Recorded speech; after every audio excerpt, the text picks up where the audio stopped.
Oke, di video kali ini saya ingin memberikan preview dan juga sedikit opini ya untuk 3 pertandingan. Di hari Minggu ada Madura United berhadapan dengan PSM Makassar, lalu di hari Senin ada Persis Solo dengan Persikabo, dan dilanjutkan PSIS Semarang menghadapi Rans Nusantara.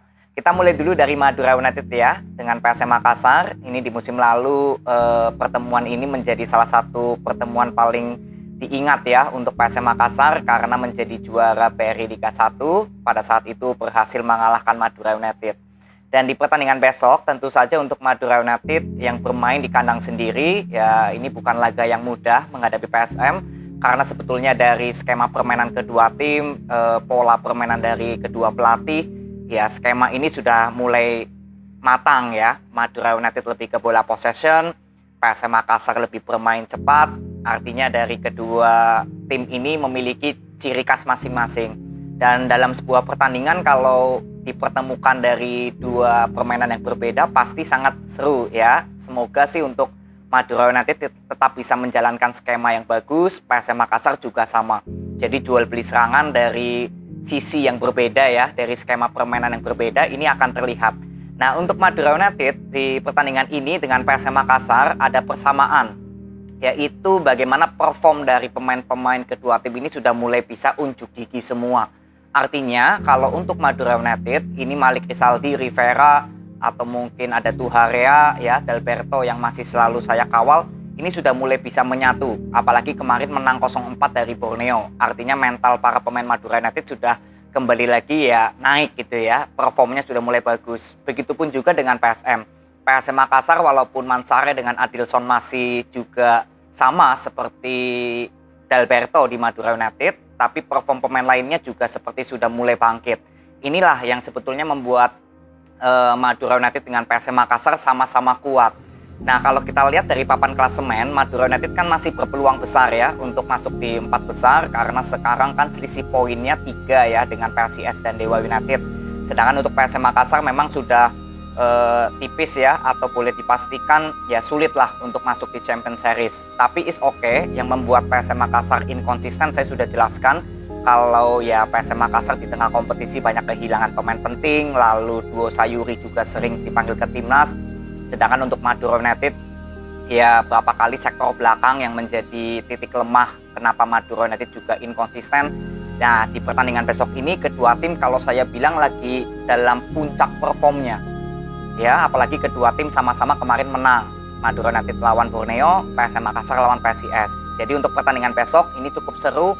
Semoga kalian semua bisa nonton ya, karena ini dua permainan yang berbeda akan dipertemukan. Apalagi perform dari kedua tim ini juga sedang on fire semua.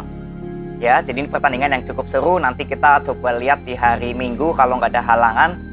Saya ingin live commentary ya untuk pertandingan Madura United lawan PSM Makassar. Jadi nanti kita ketemu aja di video reviewnya juga. Selamat bertanding untuk kedua tim. Semoga tim kesayangan kalian bisa memperoleh hasil maksimal.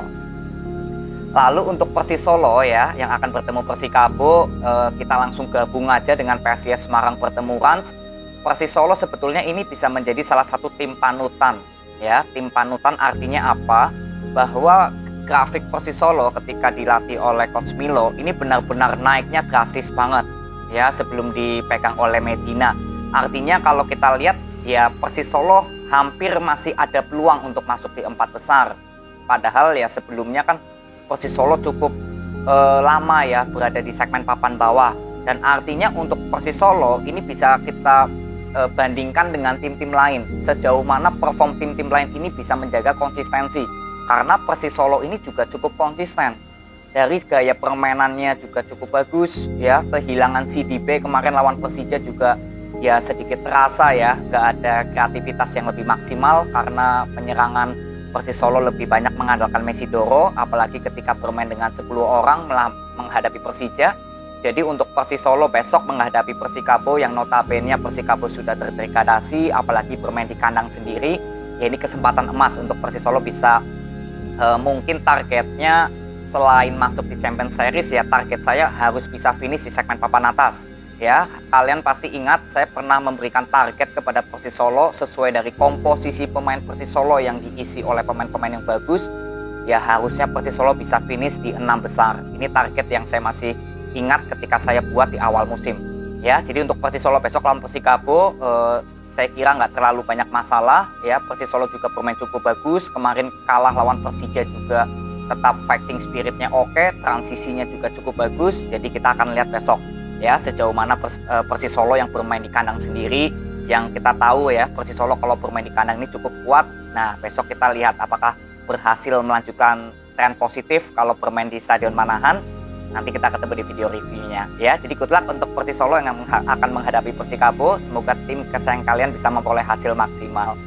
Begitupun juga dengan PSIS Semarang yang akan menghadapi Rans.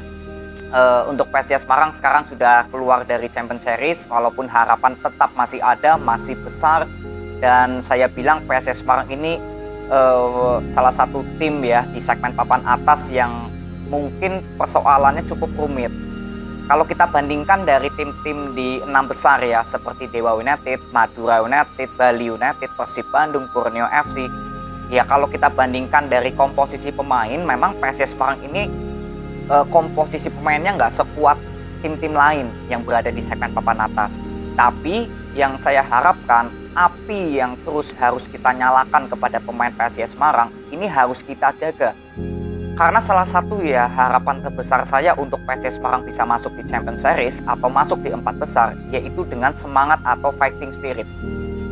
Kalian bisa tahu kalau sekarang PSIS Semarang harus bermain di luar Stadion Jatidiri untuk sisa pertandingan ini. Lalu kemarin ada kabar lagi Dewangga mengalami cedera, makanya nggak bisa masuk ke timnas ya. Lalu ya sisanya mungkin ya Freitas belum perform, Vitinho juga belum pulih dari cedera, di sektor depan juga gak ada pilihan lagi selain Septian David. Jadi memang PSIS Semarang ya saya bilang dari skema permainan Agius itu gak ada masalah. Tapi perform pemain dari PSIS Semarang ini yang menurut saya membutuhkan fighting spirit. Ya, saya sudah mengatakan untuk PSIS Semarang salah satu kunci yang bisa membuat PSIS Semarang masuk di 4 besar adalah fighting spirit.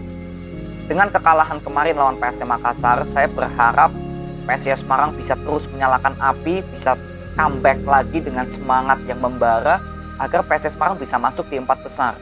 Karena kemarin lawan PSM Makassar, ya terlihat kalau pemain PSIS Semarang ketika tercomeback 2-1 ya, sebelum menjadi 3-1, ya seperti fighting spirit PSIS Semarang ini hilang di menit 70 ke atas.